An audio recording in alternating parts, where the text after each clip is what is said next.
Nāc iekšā. Sveika, Agnes! Kā tev šodien iet? Ļoti labi. Vai tu esi gatava atbildēt uz dažiem jautājumiem? Jā, protams. Kā tu vienā teikumā raksturotu, kas ir ozolvīla? Ozolvīla ir dabas iedvesmota apģērbība gariem latviešiem un potenciāli tavs mīļākais apģērbs ikdienā. Kas tevi iedvesmo radīt jaunas piegrieznes? Man iedvesmo kāda vēl līdz šim neatrisināta problēma, kurai es redzu risinājumu. Kurš no teviem apģērbiem liek tev smaidīt visvairāk? Tas noteikti ir ozolvīlas brīvā laika bikses. Ja ozolvīla būtu cilvēks, kāds viņš būtu? Viņš būtu gara auguma, stāvu stāju, augstu paceltu galvu un iemiesotu dabas mieru un spēku. Kas ir tavs mīļākais brīdis darba procesā? Ideju radīšana, šūšana vai kaut kas cits?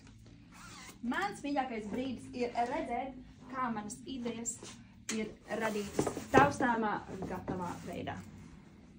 Ko tu visvairāk gribētu, lai cilvēki jūt, uzvalkot tevis radīto apģērbu?